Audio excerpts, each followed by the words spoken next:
넷플릭스 오리지널 시리즈 트렁크 보고 왔습니다. 장르는 미스터리, 로맨스고 전체적으로 드라마 분위기가 굉장히 무겁고 차분해요.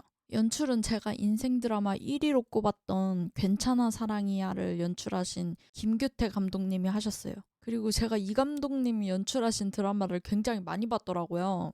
이주길 놈의 사랑, 아이리스, 그 겨울 바람이 분다, 보보경심력, 우리들의 블루스, 그리고 트렁크까지. 극본은 화랑을 집필하신 박은영 작가님이 쓰셨다는데 그것 말고는 정보가 없어서 잘 모르겠습니다. 그리고 주연 배우인 공유와 서현진도 제가 믿고 보는 배우들이거든요. 특히 서현진 씨 나오는 드라마는 중간에 하차하더라도 일단은 보는 그 정도로 애정하는 배우예요. 그래서 엄청 기대를 많이 하고 봤습니다. 줄거리를 간단하게 요약하자면 NM이라는 결혼 매칭 업체가 있어요. 겉으로는 평범하게 커플들 이어주고 결혼하게 해주는 회사인데 이 회사에 은밀한 서비스가 있습니다. 바로 기간제 결혼이라는 서비스인데 이게 뭐냐면 어쩔 수 없이 결혼을 해야 하는 결혼이 필요한 사람들을 위해서 회사에 소속돼 있는 직원과 기간제로 1년만 결혼하게 해주는 거예요. 누가 그딴 결혼을 하느냐 이렇게 말할 수도 있는데 이 드라마 속 설정을 보면 은근히 납득이 가요.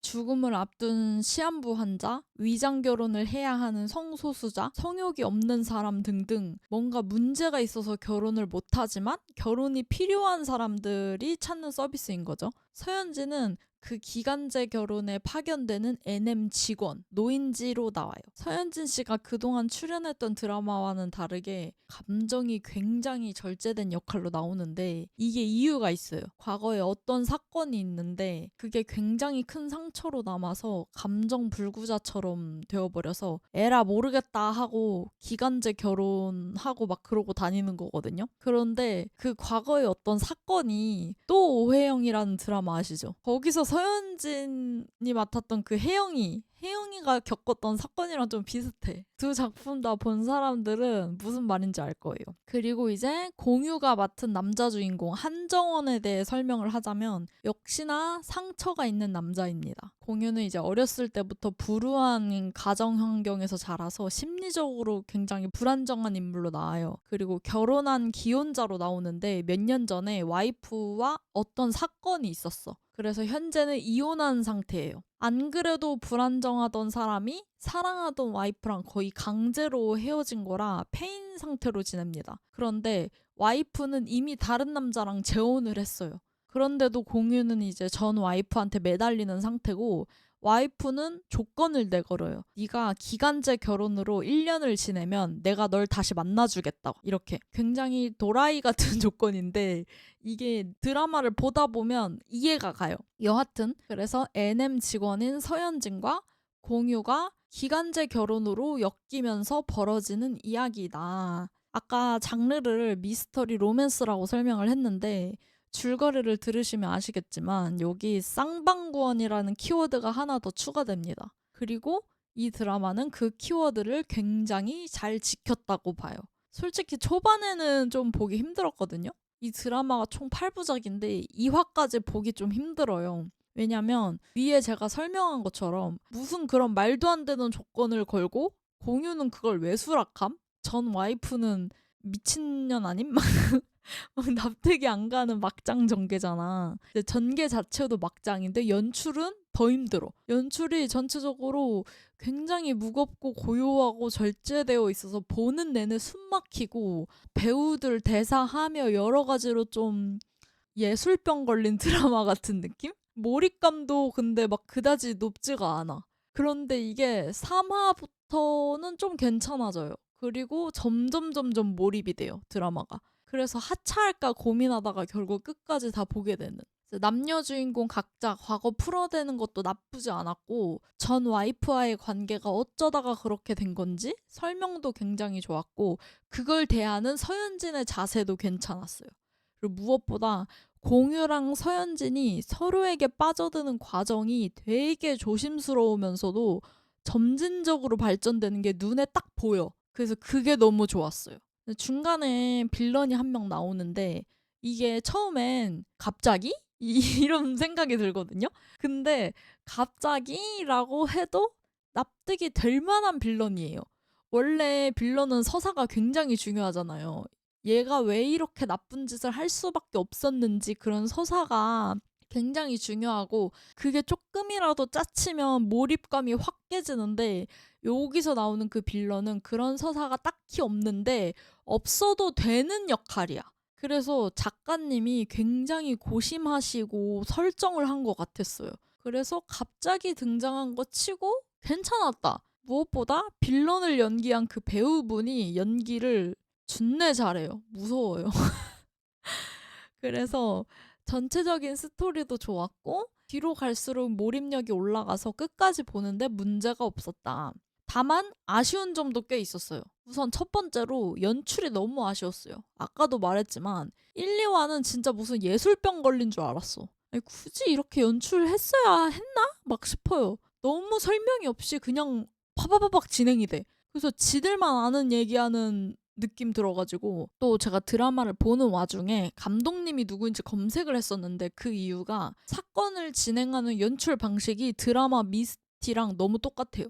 이게 아까 말했던 빌런으로 인한 사건이 발생해서 그 사건에 대한 범인을 찾는 내용도 줄거리에 포함되어 있거든요. 그러니까 시간순으로 보면은 범인을 찾는 게 맨 마지막이야. 근데 그 사건은 가장 마지막에 발생하는데 드라마 1화에서부터 미래에서 일어나는 그 사건에 대해서 경찰 조사를 하는 장면을 조금씩 보여줘요.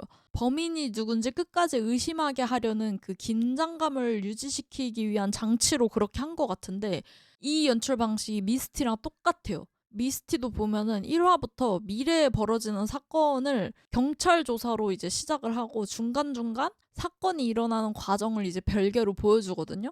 근데 미스티는 메인으로 진행되는 스토리 자체도 후반에 벌어지는 사건이랑 연계가 돼 있어서 보는데 불편함이 없었어. 근데 트렁크는 메인으로 진행되는 스토리랑 그 중간중간 보여주는 미래의 그 사건이랑 전혀 관련이 없어요. 그래서 초반에 1, 2화는 진짜 뭐냐? 왜 니들만 아는 얘기 아니야? 막 이런 소리가 나와요. 안 그래도 그 스토리 전개 자체의 몰입감이 떨어지는데 뜬금없이 막 쿠키 영상처럼 막 그런 조사 장면 보여주니까 무슨 더 예술병 걸린 느낌이야. 그래서 연출이 좀 아쉬웠다. 그리고 아쉬웠던 점 두 번째. 서현진 씨의 그 노인지라는 역할 소화력이 아쉬웠어.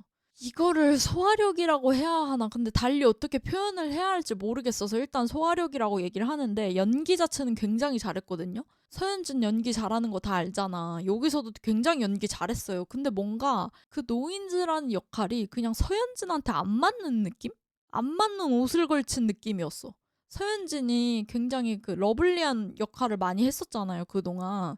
근데 그래서 안 어울린다고 하기에는 그 오수재라는 그 예전에 서현진 나왔던 드라마에서 오수재라는 역할도 되게 진중한 역할이었는데 그건 되게 나쁘지 않았거든, 보는데? 근데 그냥 노인지라는 이 감정이 절제된 이 역할이 너무 그냥 서현진이랑 안 어울리는 것 같아. 서현진의 그 목소리랑도 좀 매칭이 안 되는 것 같고 그래서 조금 아쉬웠어요. 이참에 이것도 인연인데 그냥 공유랑 진한 러브 코미디나 말아줬으면 좋겠어요. 그리고 아쉬웠던 점 세 번째. 이 NM이라는 회사의 목적을 모르겠어. 이게 드라마에서 나오는 가장 큰 허점이거든요. 이 회사 자체가 개연성이 없어요. 그래서 자연스럽게 이 회사의 대표로 나오는 엄지원도 되게 붕 뜨는 느낌이 들고 또 특별 출연으로 나오는 이정은 씨가 있는데 엄지원이 이정은 씨한테까지 가서 정보를 얻어내고 하는 그런 행동들이 하나도 이해가 가지 않아. 그런데 이 회사가 대놓고 막 뭐 스토리에 방해가 될 정도로 나대진 않거든요. 그래가지고 다른 인물들의 열연으로 그 개연성 날림이 조금 가려진 느낌이야. 그리고 아쉬웠던 점 마지막 배드신. 이게 중간중간에 파격적인 배드신이 나오거든요. 이게 그냥 분위기로 이렇게 슥 넘어가는 게 아니라 아예 그냥 다 벗고 야스하는 게 나와요. 그래서 처음에 난 이런 건 줄, 이렇게 수위 높은 드라마인지 모르고 그냥 보다가 개깜짝 놀래가지고 하여튼 간에 그런 배드신이 나오거든? 근데 난 배드신 자체가 나쁘진 않거든요? 근데 조연들 배드신은 굉장히 적나라하게 선정적으로 나오면서 공유랑 서현진 배드신은 되게 그냥 분위기로만 흐르듯이 넘어갔다.